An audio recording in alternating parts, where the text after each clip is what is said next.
नमस्कार मित्रांनो, welcome to S class education. Previous लेक्चरमध्ये आपण पाहिलं होतं की साधारणतः 10th एक्झाम झाल्यानंतर कोणती फील्ड घ्यायची याच्यामध्ये आपण कन्फ्युज्ड असतो. सो त्याच्यामुळे मी तुम्हाला अशी रिक्वेस्ट केली होती की तुम्ही मला कमेंट्स लिहा की मी कोणत्या कोणत्या फील्ड्सबद्दल व्हिडिओ बनवला पाहिजे. सो जेव्हा आपण 10th नंतर 11th 12th सायन्स करतो तर ते केल्यानंतर आपल्याकडे काय काय ऑप्शन्स आहेत हे जर तुम्हाला कळाले तर आय गेस की तुम्हाला इझिली डिसाईड करता येईल की मला 10th नंतर नक्की सायन्स घ्यायचंय, कॉमर्स घ्यायचंय की आर्ट्स घ्यायचंय. कारण मी हे तिन्ही स्ट्रीमसाठी बनवणार आहे. इव्हन ITI, डिप्लोमा या सगळ्यांसाठी पण तुम्हाला व्हिडिओज पाहायला मिळतील. सो तुम्ही इझिली पुढचं काय करायचं आहे प्लॅनिंग ते ठरवू शकता.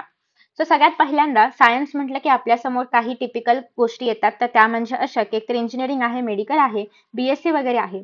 पण हे सोडून पण आपल्याकडे बरेचसे असे ऑप्शन्स आहेत जे आज आपण बघणार आहोत. सगळ्या ऑप्शनकडे आपण जाणार आहोत. सो व्हिडिओ मोठा होईल, बट तुम्हाला जी काही इन्फॉर्मेशन याच्यामधून मिळणार आहे ती नक्कीच तुम्हाला तुमच्या फ्युचरसाठी खूप जास्त उपयोगी ठरणार आहे. सो सगळ्यात पहिली गोष्ट आहे ते म्हणजे सायन्समध्ये तुमच्याकडे काही ऑप्शन्स असतात.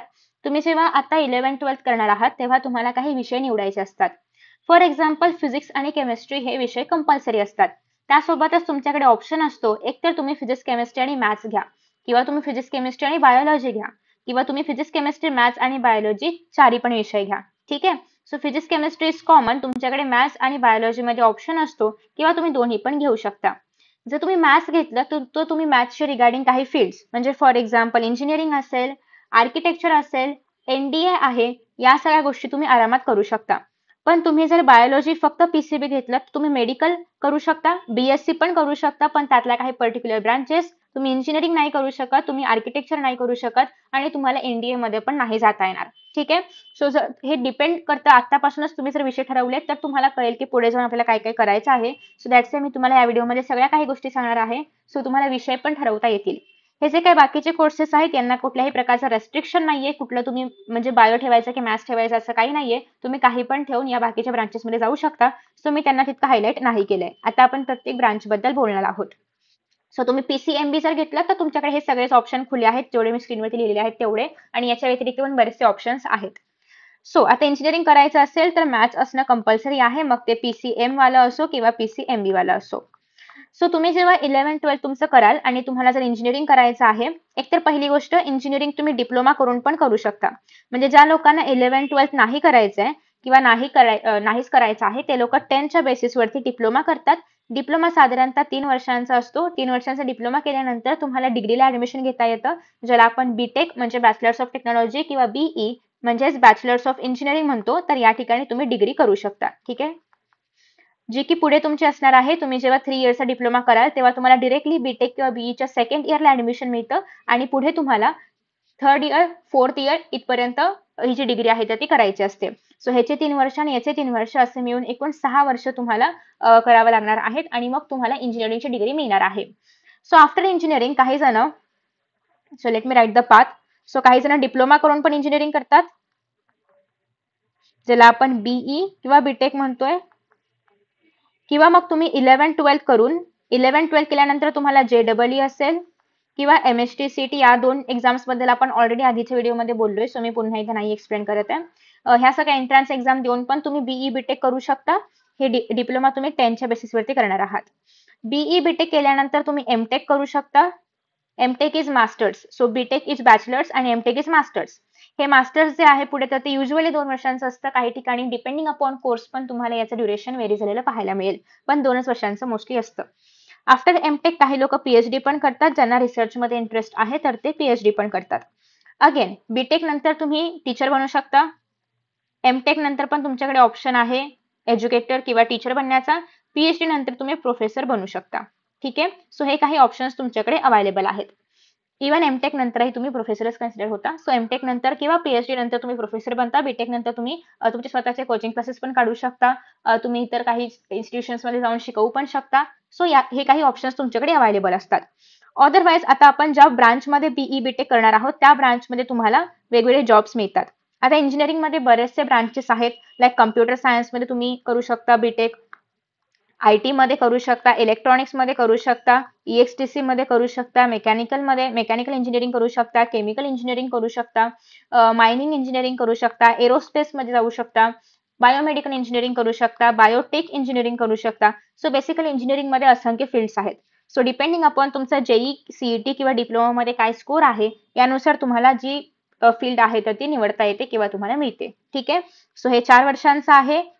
जर तुम्ही जेई देऊन केलं तर 4 वर्षांचं आहे. जर तुम्ही डिप्लोमा देऊन केलं तर डिप्लोमाचे 3 वर्ष आणि बॅचलरचे 3 वर्ष. हे 2 वर्षांचं आहे. पीएचडी 3, 1, 3, 5 किती पण वर्षांचा डिपेंडिंग अपॉन तुमचा रिसर्च कसा आहे त्यानुसार ते डिसाईड होतं. ठीक आहे. सो अशा पद्धतीने साधारणतः इंजिनिअरिंगचं आहे. तुम्ही ज्या फील्डमध्ये इंजिनिअरिंग केलं असेल, ज्या ब्रांचमधून केलं असेल त्या ब्रांचनुसार तुम्हाला त्या कंपनीजमध्ये जॉबसाठी अप्लाय करता येतं. इव्हन काही लोक इंजिनिअरिंग करून परत मॅनेजमेंटमध्ये पण जातात किंवा स्वतःचा बिझनेस पण सेटअप करतात. सो इट डिपेंड्स नंतर तुम्हाला पुढे काय करायचं आहे. पण जे ट्रेडिशनल गोष्टी आहेत तर त्या अशा पद्धतीने चालतात. त्यानंतर नेक्स्ट आहे मेडिकल. मेडिकल म्हणजे मेडिकलचं दुकान नाही. बरेच जण मिसअंडरस्टँड करतात. मेडिकल एक फील्ड आहे. त्याच्यामध्ये तुमच्याकडे बरेचसे ऑप्शन्स असतात. फॉर एक्झाम्पल जर तुम्ही मेडिकल केलं तर तुमच्याकडे काय काय ऑप्शन्स आहेत ते आता आपण एक्सप्लोर करतोय. ठीक आहे.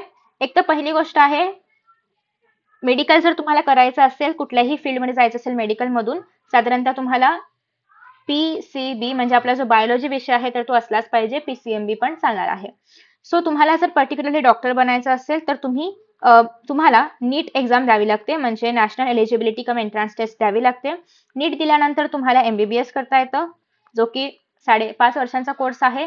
त्याच्यानंतर नेक्स्ट आहे तुम्हाला बीडीएस करता येतं, तुम्हाला बीएचएमएस करता येतं. बीएचएमएस तुम्हाला बीएमएस म्हणजे आयुर्वेदिक डॉक्टर होता येतं. हे होमिओपॅथिक डॉक्टर आहे, हे डेंटल डॉक्टर आहे, हा एमबीबीएस डॉक्टर आहे, ॲलोपॅथिक डॉक्टर. तुम्हाला बीएनवायएस करता येतं, नॅचरोपॅथी आणि योगिक सायन्सेस. ठीक आहे. तर अशा पद्धतीने बरेचसे फील्ड्स पुढे अवेलेबल आहेत. इव्हन हे पण बीव्हीएससी वेटरनरी डॉक्टर पण बनता येतं. फिजिओथेरपी तुम्हाला करता येतं, ज्याला आपण बॅचलर्स इन फिजिओथेरपी म्हणतो. ठीक आहे. सो बेसिकली हे सगळं तुम्हाला करता येतं जर तुम्ही नीट दिली तर. 12th नंतर तुम्हाला नीट द्यायची असते. नीट दिल्यानंतर तुम्हाला जे फुल ऑल ओव्हर इंडिया मधले जे काही कॉलेजेस आहेत हे सगळ्या डिग्रीज प्रोव्हाइड करणारे त्या ठिकाणी तुम्हाला ऍडमिशन मिळू शकतं. त्याच्यानंतर नेक्स्ट आहे याच्या व्यतिरिक्त अजून काही कोर्सेस आहेत तर तुम्ही नर्सिंग करू शकता. ओके. नर्सिंग तुम्हाला एमएसटी सीईटी वरती करता येतं. एमएसटी सीईटी नुसार तुम्ही जर नर्सिंग केलं तर तुम्हाला महाराष्ट्रामधल्या नर्सिंगच्या कॉलेजेसमध्ये ऍडमिशन मिळतं. फक्त महाराष्ट्रामधल्या. नीट नंतर पण म्हणजे काही कॉलेजेस नीटच्या बेसिसवरती पण नर्सिंग करू देतात, म्हणजे नर्सिंगमध्ये ऍडमिशन देतात. तर काही कॉलेजेस सीईटीच्या बेसिसवरती पण नर्सिंगमध्ये ऍडमिशन देतात. ठीक आहे. सो हे कॉलेज टू कॉलेज व्हेरी करणार आहे. नर्सिंग साधारणतः 2, 3, 4 वर्षांचं असू शकतं डिपेंडिंग अपॉन ते कोर्स किंवा ते कॉलेज. बट युजली 3 वर्षांचं असतं. इव्हन तुम्ही एमएसटी सीईटी नंतर बी फार्मसी करू शकता, bachelors of pharmacy, medical shops टाकू शकता किंवा केमिस्ट ज्याला आपण म्हणतो, किंवा तुम्ही फार्मास्युटिकल कंपनीजमध्ये जॉब करू शकता. डी फार्मसी पण करू शकता, that is diploma in pharmacy. Same medical shop टाकू शकता बट इट इज डिप्लोमा आणि बी फार्मसी डिग्री. त्यानंतर नेक्स्ट ऑप्शन्स आपल्याकडे आहेत की तुम्ही जे मेडिकल फील्ड्स आहेत, फॉर एक्झाम्पल रेडिओथेरपीचं टेक्निशियन असेल ते बनू शकता, किंवा न्यूक्लिअर मेडिसिनमध्ये तुम्हाला काय करायचं असेल, बीएससी न्यूक्लिअर मेडिसिन करतात ज्यांना त्याच्यामध्ये रिसर्च असेल ते लोक, किंवा नेक्स्ट आहे पॅरामेडिकल कोर्सेस पण आहेत. पॅरामेडिकल म्हणजे ईसीजी टेक्निशियन. तुम्ही बघितलं असेल की कधी कधी हॉस्पिटल्समध्ये ईसीजी मशीन्स वगैरे ठीक करण्यासाठी किंवा ते चालवण्यासाठी जे काही टेक्निशियन असतात जे डॉक्टरला हेल्प करतात, तर that is ECG technician. Operation theatre तुम्ही पाहिलं असेल हॉस्पिटलमध्ये, तर ते चालवणारे ऑपरेशन थिएटर टेक्निशियन, ज्याला आपण ओटी टेक्निशियन वगैरे म्हणतो. एक्सरे टेक्निशियन असतात. तुम्ही बऱ्याच ठिकाणी पाहिलं असेल की जे एक्सरेचे सेंटर्स असतात त्या ठिकाणी ते ऑपरेट करणारे डॉक्टर्स नाही, डॉक्टर्स तर ते चेक करतात एक्सरे जे आलेला आहे त्याच्यानुसार तुम्हाला डायग्नोज करतात, पण ते चालवणारे लोक जे असतात, ते सगळं बघणारे लोक जे असतात तर ते असतात एक्सरे टेक्निशियन. तर तुम्ही त्याच्यामध्ये जाऊ शकता. तर हे सगळे पॅरामेडिकल कोर्सेस आहेत. ठीक आहे. X ray technician. तर अशा पद्धतीने हे सगळे पॅरामेडिकल कोर्सेस आहेत, हे पण तुम्ही एक्सप्लोर करू शकता. सो आपल्याकडे पीसीबी नंतर हे काही ऑप्शन्स अवेलेबल आहेत. याच्या व्यतिरिक्त पण बरेचसे ऑप्शन्स आहेत, बट मी जनरल ऑप्शन्स तुम्हाला सांगते. नेक्स्ट आहे मॅनेजमेंट. आता मॅनेजमेंटमध्ये काय काय येतं. सो बेसिकली मॅनेजमेंटमध्ये तुम्ही हॉटेल मॅनेजमेंट वगैरे पण एक्सप्लोर करू शकता, किंवा तुम्ही BBA bachelors of business administration हे करू शकता. याच्यानंतर आपण एमबीए करतो. ठीक आहे. सो तुम्ही इंजिनिअरिंग नंतर पण काही लोक एमबीए करतात, इव्हन काही लोक एमबीबीएस नंतर पण एमबीए करतात ज्यांना ऍडमिनिस्ट्रेशन मध्ये जायचं असतं. सो बेसिकली ज्यांनाही ऍडमिनिस्ट्रेशन मध्ये जायचं आहे त्या फील्ड मधल्या किंवा डिरेक्टली बिझनेस ऍडमिनिस्ट्रेटरच बनायचं आहे ते लोक बीबीए करून एमबीए करून त्या फील्डमध्ये जातात.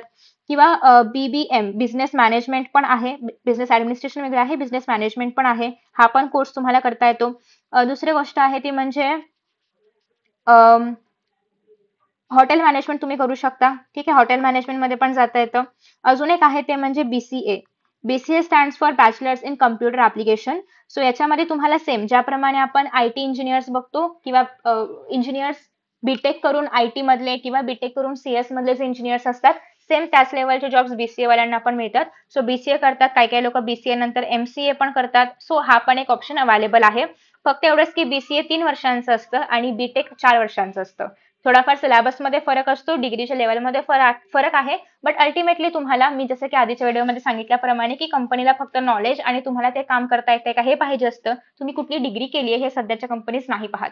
ठीक आहे, सो हे तुम्ही करू शकता. नेक्स्ट आहे BSc. BSc is plain graduation.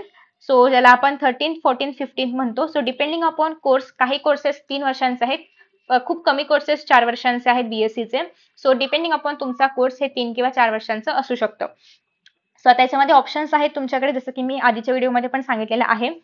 Physics, chemistry, maths, बायोलॉजीमध्ये बॉटनी, झूलॉजी, बायोटेक किंवा आपलं अजून काय राहिलं, मॅथ्समध्ये पण स्टॅटिस्टिक्सची वेगळी फील्ड आहे, फिजिक्स मधल्या वेगळ्या फील्ड्स आहेत, केमिस्ट्री मधल्या अजून सब फील्ड्स वगैरे आहेत. तर या सगळ्या फील्ड्समध्ये तुम्ही BSc करू शकता किंवा तुम्ही प्लेन BSc पण करू शकता. BSc ऍग्री पण करू शकता. या ठिकाणी आपण पाहिलं होतं की MST CET जेव्हा बायोवाले देतो तेव्हा याच्यामध्ये पण काही लोक BSc ऍग्री चूज करू शकतात इथून पुढे, म्हणजे MST CET देऊन पण BSc ऍग्री करता येतं किंवा डिरेक्टली 12च्या बेसिसवरती पण BSc ऍग्रीला ऍडमिशन घेता येतं. BSc ऍग्री नंतर मोस्ट ऑफ द स्टुडंट्स जे आहेत तर ते गव्हर्नमेंट एक्झाम्स ज्या आहेत त्या देतात. ऍग्रिकल्चर फील्ड मधल्या किंवा इतर कुठल्याही फील्ड मधल्या गव्हर्नमेंट एक्झाम्स मोस्टली ते लोक देतात. किंवा तुम्ही मग ऍग्रिकल्चरच्या कुठल्याही पुढच्या कंपनीजमध्ये किंवा पुढे जे काही स्कोप असेल त्यानुसार तुम्ही त्याच्यामध्ये जॉब्स फाइंड आउट करू शकता. ठीक आहे, सो हे झालं BSc बद्दल. स्टॅटिस्टिक्स, ऍग्रिकल्चर, इन्फॉर्मेशन टेक्नॉलॉजीमध्ये IT मध्ये पण BSc करू शकता, CS मध्ये पण BSc करू शकता. BSc नंतर तुम्ही MSc करू शकता. MSc नंतर तुम्हाला इफ यू वॉन्ट PhD करता येतं किंवा तुम्ही MSc नंतर टीचर बनू शकता, BSc नंतर टीचर, PhD नंतर टीचर बनू शकता. So it's teaching is like तुम्ही काही पण, तुम्हाला जे काय नॉलेज येईल ते तुम्ही काही पण करून पुढच्याला देऊ शकता. ठीक आहे, डन. सो BSc नंतर तुम्ही ज्या फील्डमध्ये BSc केली असेल त्याप्रमाणे तुम्हाला जॉब्स मिळतात किंवा तुम्ही स्वतःचा सेटअप पण करू शकता. त्यानंतर नेक्स्ट आहे लॉ. सो लॉला ऍक्च्युली तुम्हाला काही असं पर्टिक्युलर डिग्री म्हणजे पर्टिक्युलर सायन्सच पाहिजे, कॉमर्स, आर्ट्स पाहिजे असं काही नसतं. तुम्ही कुठल्याही फील्ड नंतर किंवा कुठल्याही याच्यामधून 12th करून तुम्ही लॉ मध्ये जाऊ शकता. सो लॉ मध्ये तुमच्याकडे ऑप्शन्स आहेत. तुम्ही LLB करू शकता सायन्स मधून, कॉमर्स करत करत, BCom करत, BA करत, BBA केल्यानंतर पण LLB करतात किंवा BBA करत पण लोक LLB करतात, BBM करत पण लोक LLB करतात. सो बेसिकली इट्स लाईक तुम्ही लॉ मध्ये जायचं असेल तर कुठल्याही फील्ड मधून कधीही ट्रान्सफर मारू शकता, नो इश्यूज. ठीक आहे, सो याचं जास्त काही कॉम्प्लिकेशन नाहीये. डिरेक्टली तुम्ही कुठल्याही गोष्टीनंतर जे आहे ते लॉ मध्ये जाऊ शकता किंवा डिरेक्टली 12th नंतर पण जाऊ शकता. दुसरा आहे अदर ब्रांच मध्ये तुम्ही शिफ्ट करू शकता. म्हणजे तुम्ही जर 11, 12 सायन्स मधून केलं, तुम्हाला नाही कळत आहे सायन्स, नाही आवडत आहे सायन्स, तुम्ही डिरेक्टली 12th नंतर कॉमर्स मध्ये जाऊ शकता किंवा तुम्ही आर्ट्स मध्ये पण जाऊ शकता. ठीक आहे, सो सायन्स नंतर तुम्ही आर्ट्स मध्ये जाऊ शकता किंवा कॉमर्स मध्ये पण शिफ्ट मारू शकता. तुम्ही इथे जाऊन परत BCom करा, इथे जाऊन BA करा किंवा इतर जे कुठली तुम्हाला फील्ड हवी असेल ते तुम्ही करू शकता. पण तुम्ही कॉमर्स घेतला असेल 11, 12 ला आणि मग तुम्ही सायन्सला जाताय असं नाही करता येणार. कॉमर्स घेऊन तुम्ही फक्त आर्ट्सला जाऊ शकता आणि तुम्ही जर 11, 12 ला आर्ट्स घेतला असेल तुम्ही कॉमर्सलाही नाही जाऊ शकत, सायन्सला पण नाही जाऊ शकत. सो इन केस तुमचं काहीच ठरलं नाहीये की काय करायचं पुढे जाऊन, काहीच म्हणजे बेसिकली ब्रांच पण नाही डिसाईड होत आहे, बेस्ट आहे सायन्स घ्या. नाही जमलं तर तुम्ही कुठे पण शिफ्ट मारू शकता, कुठे पण नंतर ट्रान्सफर करू शकता. ठीक आहे, नेक्स्ट आहे आर्किटेक्चर. सो तुम्ही पाहिलं असेल डिझायनिंग मध्ये किंवा आर्किटेक्चर मध्ये पण बराचसा स्कोप आहे, तर त्या फील्ड्स मध्ये पण तुम्ही जाऊ शकता आफ्टर 12th सायन्स. सो आर्किटेक्चरच्या स्वतःच्या काही एक्झाम्स असतात त्या क्लिअर करून तुम्ही या फील्डमध्ये येऊ शकता. डिझायनिंग असेल, आर्किटेक्चर असेल, फॅशन डिझायनिंग असेल, फिल्म आहे, याच्यामधले पण बरेचसे स्कूल्स अवेलेबल आहेत, बरेचसे कोर्सेस आहेत, बरेचसे कॉलेजेस आहेत की जे तुम्हाला interior designing, jewellery designing, fashion डिझायनिंगचं एज्युकेशन प्रोव्हाइड करतात. फिल्ममध्ये डिरेक्शन असेल, सिनेमॅटोग्राफी असेल, story writing, sorry screen writing ज्याला आपण म्हणतो, एडिटिंग म्हणतो, ऍक्शन म्हणतो, तर या सगळ्याचा प्रॉपर एज्युकेशन देणारे डिप्लोमा कोर्सेस अवेलेबल आहेत. ठीक आहे, काही डिग्रीवाले पण कोर्सेस असतात NST मध्ये वगैरे, ते पण तुम्ही एक्सप्लोर करू शकता. फॅशन डिझायनिंग मधला असेल वगैरे. ठीक आहे, फॉरेन लँग्वेज मध्ये काही लोक करतात डिप्लोमा किंवा होम सायन्सेस आहे, जर्नालिझम पण करू शकता तुम्ही. ठीक आहे, सो या सगळ्या फील्ड्सला कुठली डिग्री म्हणजे 11, 12 कशामध्येच पाहिजे असं काही बेसिक रिक्वायरमेंट्स नाहीयेत. तुम्ही कुठल्याही फील्ड मधून करून परत या सगळ्या गोष्टी करू शकता. Next is NDA. So 12th नंतर NDA ची एक्झाम असते, एंट्रन्स टेस्ट असते. तर ती तुम्हाला देता येते 12th मध्ये असतानाच द्या, कारण त्याचा एज लिमिट आहे की 19 इयर्स पर्यंतच तुम्ही ही एक्झाम देऊ शकता. सो 11th-12th मध्येच तुम्हाला ही एक्झाम द्यावी लागते. आता 12th मध्ये जेव्हा तुम्ही एनडीए द्याल तेव्हा तुम्ही इधर आर्मी, नेव्ही किंवा एअरफोर्समध्ये तुम्हाला जाता येतं. 3 इयर्सचा साधारणतः हा ड्युरेशन असतो. एनडीए दिल्यानंतर तुम्हाला 3 वर्षांचं ट्रेनिंग दिलं जातं आर्मीमध्ये, नेव्हीमध्ये किंवा air force depending upon your interest. आणि आर्मीसाठी असं काही कंपल्शन नाहीये की मॅथ्स असलंच पाहिजे.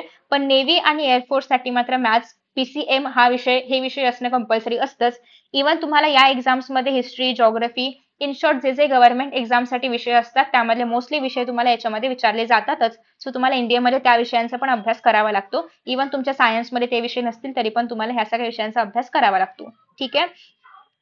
त्याच्यानंतर नेक्स्ट आहे कुठल्याही फील्ड नंतर तुम्ही टीचिंग करू शकता, पण तुम्हाला पर्टिक्युलरली टीचिंगच करायचं असेल तर तुम्ही डीएड, बीएड करून पण टीचिंग मध्ये जाऊ शकता. सो आय होप की मी सगळे नाही सांगता येणार, पण ऑलमोस्ट कोर्सेस जे आहेत तर ते कव्हर केलेले आहेत आफ्टर 12th सायन्स.